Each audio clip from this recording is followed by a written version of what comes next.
Hello everyone, welcome to this special interview or conversation concerning the achievement of the Sustainable Development Goals and looking for the journey of Tanzania in achieving the Sustainable Development Goals. And I'm your host, Nyamguma Mahmoud, and this is Dosti Media. If you're joining us, remember that this is Dosti Media and we're sparking different conversation concerning the sustainable development, community development as well. And guess what? Today we are very honored to join Ms. Susan Ngongi Namondo, the resident coordinator of the United Nations here in Tanzania, and who leads the UN team here in Tanzania, also who coordinating concerning the all 23 UN agencies here in Tanzania, as well as she also concerning to how he can connect with the UN agenda, with the government, private sector, as well as the community as well here in Tanzania. So we are deeply honored to have Her Excellence Ms. Susan, and we delve deep into the topic concerning the decade of implementation for the SDGs and all concerning that's kind of the topics. Ms. Susan, we are very honored to have you today, and you are warmly welcome here today. Thank you so much. I'm very happy to be here. Okay, so first of all, concerning the SDGs, it's almost 10 years since the adoption of the SDGs. As the UN resident coordinator here in Tanzania, can you give us an assessment of, as United Nations, on the progress of this SDGs implementation in Tanzania? It's actually 10 years ago exactly today, because they were adopted on the 25th of September 2015. Yeah. I think there's been a lot of progress on the SDGs here in Tanzania. I think Tanzania, and what you have to look at Tanzania's development plans, the achievement against those plans, because Tanzania has been able to adopt a lot of the SDGs in its development plans. And there's been a lot of progress on the social front, health, education, access to water, on the sustainable energy front, access to clean energy, in terms of the efforts that have been made against the ravages of climate change and the disruption that has caused. So Tanzania has made progress. On the economic side, we know that the macroeconomic situation in Tanzania is quite solid. So I think plenty of progress has been made. But of course, as is the story everywhere with the SDGs, there's still so much more we need to do. For many governments, I think many of the excuse for why we've been so slow is the global challenges that we've had to deal with. Right. COVID really had a huge toll on fiscal spaces that governments had. The Russia-Ukraine crisis also did not help at all. So a lot of that has set us all back. But so there's still a lot more to be done, quite frankly. We're nowhere where we need to be. But yes, there have been progresses. So let's narrow it down concerning this implementation, specifically here in Tanzania. What exactly in these among 17 Sustainable Development Goals do you see the most quickly and important progress in Tanzania? And what are the factors that are driving that progress? I think there's been progress across board, but if you say what really stands out as progress, I would say the first six, when we look at things like health, education, poverty, nutrition, etc. I think those have sort of been the traditional goals that we've all focused on from the days of the MDGs, and we can really see huge progress. Another area that has been very encouraging is the efforts that are being made as regards climate and the environment. So there, I think clearly we can see progress. Also, we cannot ignore the massive investments that have been made in infrastructure, because we can see directly how that is supporting the economy and growth in Tanzania. So progress, I think, across board, but I would say the first six especially, with climate being the ones that, at least to me, stand out. As we are looking for this decade, and Tanzania in early 2016 starting to implement these SDGs, so you highlighted very well concerning the place where, as Tanzania, we place ourselves in implementation and where do we do very good in the SDGs. Can you also, as concerning the data and the statistic as United Nations and the way you're conducting your projects and analyses, what are the areas still challenging in SDGs implementation here in Tanzania, and what do you think that what kind of effort do you think that it's needed in order to improve that, to ensure that at least in 2030 we can speak different thing? You mentioned data. Data is a huge concern. Right now, Tanzania, I think, can measure only 55% against the indicators across board of the SDGs. So that means there are many areas where perhaps good work is happening, but we cannot measure. So I think one of the priorities is to increase the capacity that we have to actually measure progress, which speaks to, you know, the statistical systems we have in place. So for me, that's critical. And you know, data in this past decade that we've started move to the SDGs, data has become hugely prominent. When we see the work now on AI, all of that is run by data. It's data that has enabled us to be able to move into these new areas. So I think a greater investment on our capacity to be able to collect data is needed. And I know that with Vision 2050, the Planning Commission and others are trying to see how they can set up an infrastructure that would allow us to be able to better collect data so that we better know the performance of the work that we're implementing and so that we can better course correct also. So you're speaking about concerning that the means of collecting this data. So what do you see the space of the technology and the innovation? And currently we see how social media has been used to ensure that all these SDGs are not just goals on paper, but people putting it in their real lives. So the space of technology and innovation, these SDGs, what do you can state that? I think there's a huge space for technological innovation. And many Tanzanians now, most households have a cell phone, have a smart cell phone. With that, that's a mini computer you have at your disposal to be able to report what is happening in terms of implementation. Just recently, there was a monitoring, evaluation and learning conference that was chaperoned by the Ministry of Planning. And one of the things that we're talking about is citizen engagement in monitoring and evaluation of all these major government projects that are going on. So I see that as, and the reason they're talking about citizen participation is because now it's actually possible for citizens to be able to observe what is happening, report back what is happening through means of these gadgets that we now have. So I hope that as we go forward, we will craft better ways of making sure that citizens can be better engaged in these development projects. And of course, every time I talk about SDGs, SDGs do not exist in abstract. SDGs in any nation are domesticated in the National Development Plan. So now we have Vision 2050, that's where you go and find SDGs for Tanzania. So I hope we'll find ways of engaging citizens, making them more interested in the implementation of these plans, these projects. And course correcting.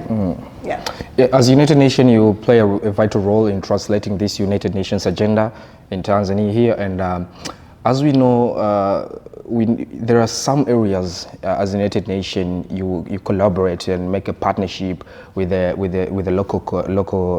local communities, as well as civil society, private sector, the government itself, as you say in the Tanzania Development Vision 2050, as well as in the area there where they, as government and you as United Nations, seeing and try to oversee what kind of initiative that you can do together to ensure that the vision itself aligned totally with the vision of these SDGs.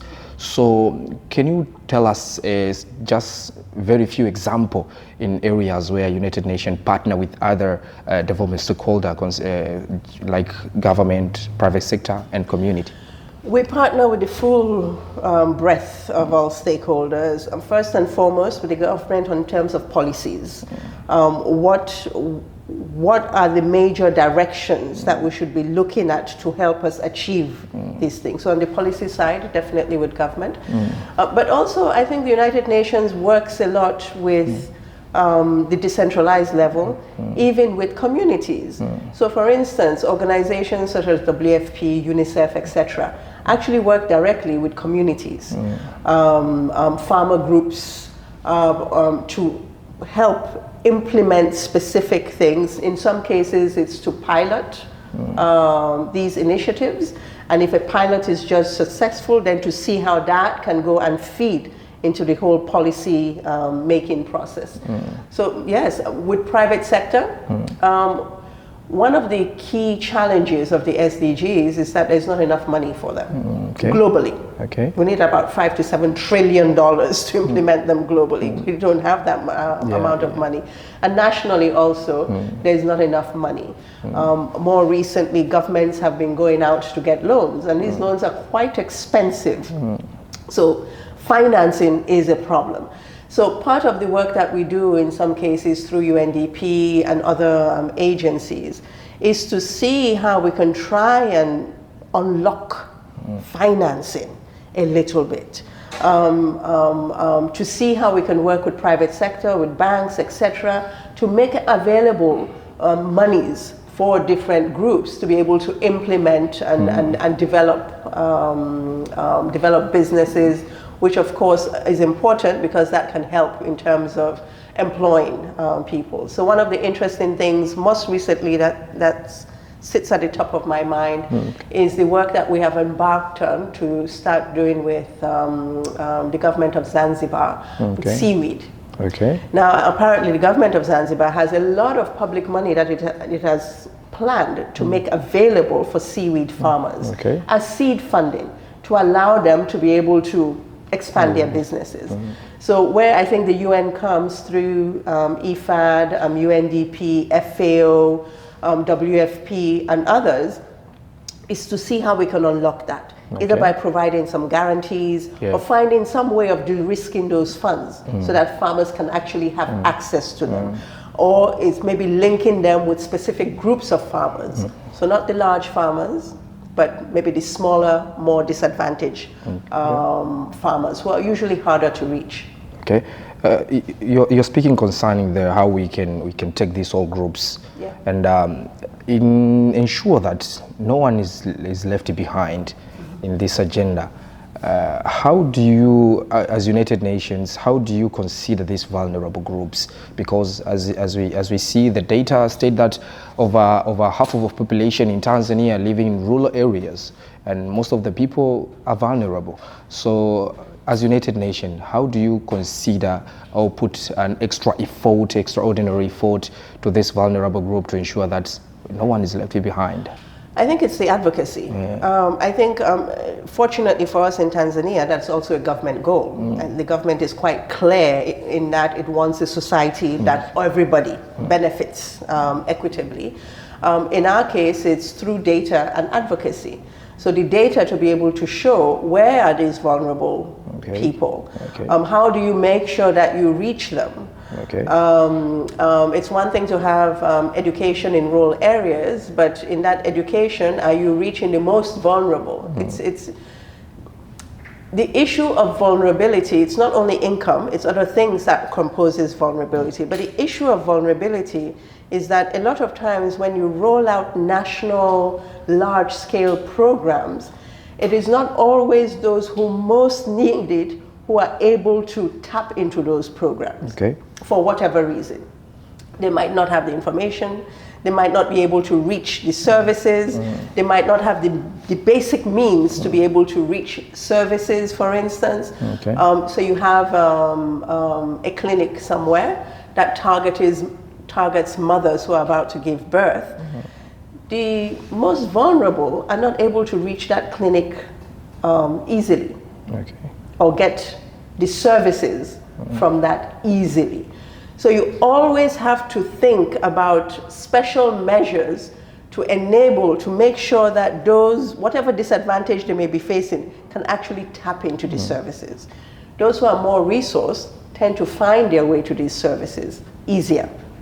They have more information, they have more money maybe to deal with transportation. They might have more ways to get help in their house, which allows them to go and procure a service as opposed to not being able to go because you have to do something at home. You constantly have to think about what are the barriers that are causing people to not be able to access a service that are out there. And I think the UN, what we try to do is to advocate. And also many of these problems are not unique to Tanzania. They are spread across the world. And as the UN, to be able to bring some of the of information we have of how other countries have dealt with that particular challenge, also to Tanzania, to see whether or not it works for them and it suits them. The Tanzania Development Forces population, young people play a major role in different places, and we expect that to use them as the catalyst to catalyze this development and to amplify, speaking about the advocacy, and we expect that energetic people like we young people to be in front of advocating for these SDGs. What are the roles that the young people carry on to this to achieve these SDGs? Young people are critical for nothing else. They are the majority of us. 77% plus, if I'm not mistaken, are under 35 years of age. That's striking. It means almost 8 out of 10 Tanzanians are under 35 years of age. Yes. So this world that is being built, they will have to live in it. I will be gone in 3-4 decades or so. You will still be around for much longer than that. So I think it's important for young people to be interested. All the gains that we've had today, young people, they're sustainable only if all the people who are now young can actually aspire to the same. So it's important that they understand these things. It's important that they recognize its value. It's important that they see how they can do their bit to support their implementation. It's important that they recruit everybody to understand about these SDGs and generally the whole development of the country. All of these things are critical because not only are the young people the presence of today, as we keep saying, but also the future of tomorrow. These are the future policymakers. These are the future UN employees. These are the future government officials. Indeed. So I think it's critical that young people are interested, that young people want to be part of this, that they internalize it. So for instance, things like climate change, it's quite new. We were not as worried about climate change 20 years ago as we are today. Young people need to understand what the problem with climate change is. And we know that all these problems that we have will continue for some time to come because we have not yet agreed about what we're doing with the ozone layer. So we will still have the floods, we will have the droughts. And if we're not careful, this newness that has been introduced as we implement our development can erase some of the things we've already done. These floods erase bridges. So it's critical that young people understand and that they find ways of integrating this in their life. So there's very good policies about clean energy, for instance. But how many young people at home are you using clean cooking methods? Yeah, absolutely. Excellent. Then you should go and recruit all your friends and make sure that that which you're able to do at home, they can also do. That they find ways to support the implementation of these things, that they understand the importance. We can say in this today as the SDG Flag Day, as you want to pass a single message in a sentence to young people, what can you say to them? Be interested about the SDGs, understand what they mean, understand what it means as regards the development of the country, Be passionate about it, but understand also. Go read it up. Understand what these targets mean. Have a sense of how they can be measured. Understand what the United Nations is. What is the process that led to the birthing of these SDGs. Understand, and try and recruit others. Because to see the change that we want, everybody has to be on the page pushing in the same direction, and we still need everybody to be convinced that the little that they can do matters and adds up to something. As we reflect the Tanzanian journey in achieving these SDGs, we understand that previously you served as the UNRCO to Uganda and currently in Tanzania. We need to understand the lesson that you learn in these two East African countries in implementing these SDGs. What do you think that Tanzania should learn from other East African countries, specifically Uganda, where you serve at the UNRCO, and currently, what do you think that other East African countries they should learn from Tanzania? I'll start with what others can learn from Tanzania. This continent is wide. One of the hallmarks of Tanzania is its stability. And that stability has been able to bring development progress. I come from Cameroon, Central Africa, and West Africa is not as stable. Okay. So I think the rest of the continent could learn about the need to invest in stability, in peace, to be able to, because you cannot have development when the environment is very unstable. So I think that's an important lesson, and that's a global challenge, quite frankly.